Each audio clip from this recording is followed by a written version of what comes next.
Exercise 14, the double-handed wrist figure eight combination.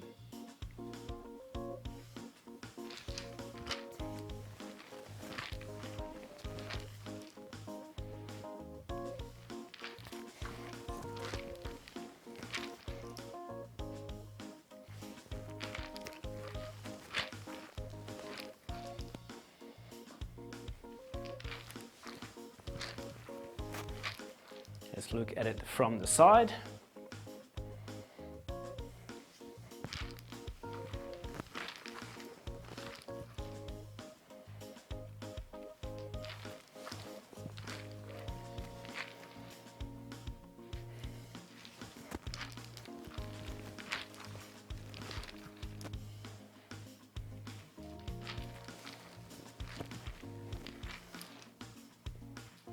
And now let's break it down.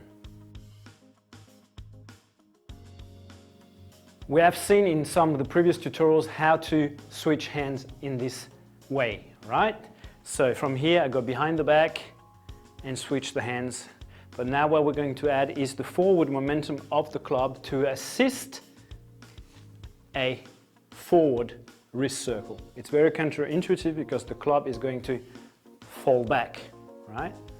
But the motion of the club is going forward. So let's look at it again.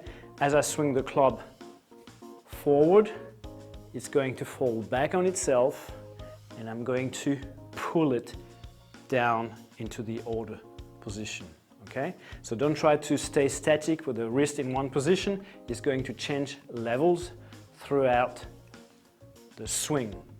As I finish the movement, pull the hand down, okay?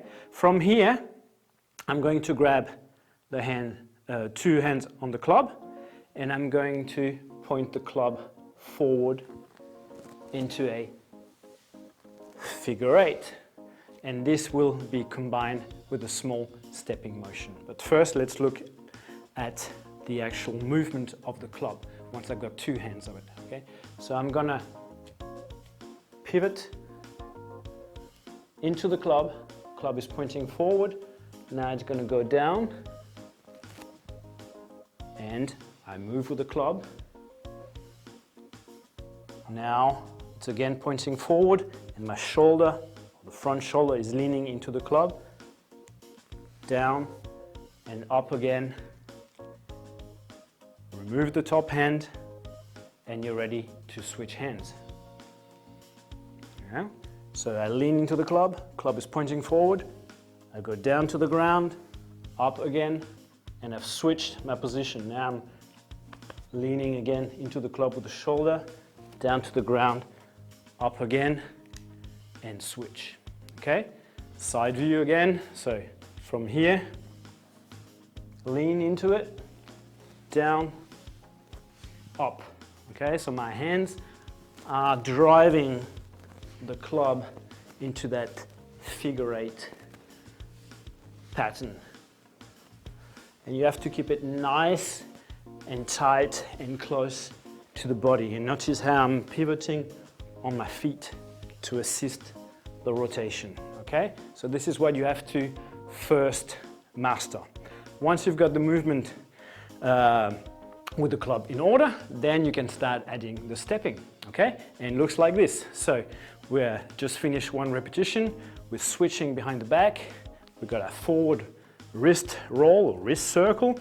Now, as I grab the club with my top hand, I'm going to bring the opposite foot to the club forward. Yeah, and this is helping me to lean and rotate into the club. I do my step here and then a step back to again assist the rotation and finish here. Switch grips, whoop, wrist circle, step into it, forward, whoop, backward. Forward, backward. And here my timing was a bit off. So it happens to everybody, okay? A lot of timing in this one, especially if you coordinate the feet. So again, remember to start with the easiest possibility that you can, just working on getting that figure eight happening. It's going to be very counterintuitive at first because it's not something that we usually do with the club, but it's a pattern that comes out of sword fighting and has been done with the clubs since many centuries.